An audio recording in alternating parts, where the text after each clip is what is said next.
Salam alaikum, mes chers élèves de la troisième année. Dans cette capsule, Inch'Allah, on va essayer de remplir cet organigramme. Il est en relation avec la première leçon. Donc voilà, on a ici des mots et des symboles. Complétez l'organigramme ci-dessous par le mot ou le symbole qui convient de la liste suivante. Donc voilà, il y a là un ensemble de mots ou de symboles. Et on va mettre le mot ou le symbole convenable dans chaque rectangle ici. Donc, il y a des rectangles qui sont vides. Donc, on commence. Pour identifier un matériau, je suis un conducteur électrique. Qu'est-ce qu'on a vu? Les conducteurs électriques sont les métaux. Donc, si je suis un conducteur électrique, automatiquement, je suis un métal. Donc, on va écrire ici métal. Voilà. Métal. D'accord? Et je dois barrer ce mot ici pour ne pas se perturber après. Donc, j'ai utilisé ce mot, donc je dois le barrer. Ensuite, je continue ici avec les métaux. On a vu en classe qu'on a 4 métaux. Le fer, l'aluminium, le cuivre et le zinc, les voilà. Donc, je vais essayer de les mettre dans leur place. D'accord? Donc, voilà. Je continue avec cette partie-là. J'ai une couleur rouge brique ou bien une couleur rouge orangé. C'est la même chose. Oui, donc il s'agit du cuivre. C'est le cuivre qui a une couleur rouge brique parmi les métaux usuels, c'est-à-dire les plus utilisés. Je pense que c'est clair. Donc, je n'ai pas une couleur rouge brique, mais je suis attirée par un aimant. Donc, il s'agit du fer. Oui, donc il s'agit là du fer. Je mets là le F majuscule et le E minuscule. J'ai vu vos réponses. J'ai consulté vos feuilles, mais malheureusement, la plupart des élèves mettent cette erreur. C'est qu'ils mettent ici le C majuscule et le U aussi majuscule par exemple, ou bien ici le F minuscule et le E minuscule. Non, toujours la première lettre majuscule et la deuxième lettre doit être en minuscule. Attention. Donc là je continue, il faut corriger ici, il faut écrire je suis le moins dense, c'est-à-dire j'ai la plus petite masse volumique, c'est ça.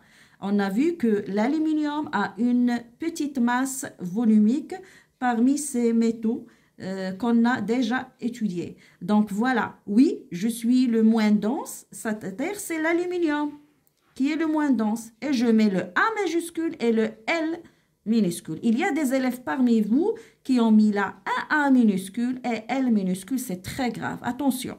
Donc toujours, il faut mettre le majuscule puis le minuscule. Non. Donc qu'est-ce qu'il reste? On a mis le cuivre, le fer, l'aluminium. Bien sûr, il reste le zinc. Et on va barrer tout de suite ces 4 métaux, toujours pour éviter toute perturbation après. Voilà. Donc voilà. Qu'est-ce qu'il reste? Plastique, verre, PE, PS, PVC, PET qui sont des types de plastique. Voilà. Donc je continue. Je suis un conducteur électrique? Non. Je ne suis pas un conducteur électrique, mais je suis un conducteur thermique. C'est-à-dire je peux faire, si je veux dire, déplacer la chaleur. Qu'est-ce qu'on a vu? Il nous reste le plastique et le verre. On a vu que le verre, c'est un conducteur thermique, mais c'est un mauvais conducteur thermique. Mais quand même, il conduit de la chaleur. Par contre, le plastique, il brûle. Donc, il ne conduit pas de la chaleur, mais il brûle. Donc, qu'est-ce que je vais mettre là? Je suis un conducteur thermique. Il s'agit du verre.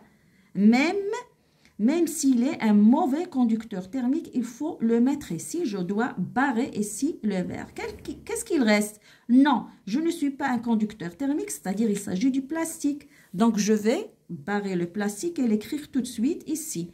Dans si je veux dire ce carreau ou bien ce rectangle vide. Voilà. Donc voilà, il nous reste 4 types de plastique. Voilà. Le PE, le PS, le PVC, le PET. Et il reste 4 carreaux, si je veux dire, qui sont vides. Comme vous voyez. Donc je continue. Je flotte sur l'eau douce. Qui flotte sur l'eau douce parmi ces plastique qui reste? ou bien ces types de plastique, le PE bien sûr. On a vu que le PS coule dans l'eau douce, le PVC aussi, le PET aussi. Donc, je mets là le PE. D'accord? Je continue. Je flotte dans l'eau salée. Je flotte dans l'eau douce, non. C'est-à-dire, je ne flotte pas dans l'eau douce. Je ne flotte pas dans l'eau douce, mais je flotte dans l'eau salée. Oui. Donc, qu'est-ce que je vais mettre là? Le PS. On a vu que le PS, il répond à ces conditions-là. Voilà, il flotte dans l'eau. Il ne flotte pas dans l'eau douce. Il ne flotte pas, non. Il ne flotte pas dans l'eau douce, mais il flotte dans l'eau salée. C'est le PS. Qu'est-ce qu'il reste? Donc, je barre le PE, je barre le PS. Il reste le PVC et le PET. Vous connaissez déjà, je vous ai donné une recette, que le PVC, il contient le V. Qu'est-ce qu'il me rappelle? La flamme verte, le V avec le V, je vous ai dit ça en classe. Donc, c'est le PVC qui peut, quoi? Quand il brûle, la flamme devient, la flamme devient verte. Bien sûr, du bec benzène, par exemple. Voilà. Donc, je continue. Je donne une couleur verte à la flamme. Oui, il s'agit bien sûr du PVC. Qu'est-ce qu'il reste? Il reste le PET. Bien sûr, je me rétracte dans l'eau bouillante, c'est-à-dire je me réduis dans l'eau bouillante. Il reste le PET. Essayez, mes chers élèves, de copier cet organigramme sur votre cahier, partie des exercices, bien sûr. Essayez de la copier en corrigeant ici. Ici, je vous devais la corriger. Et à la prochaine, Inch'Allah. Merci.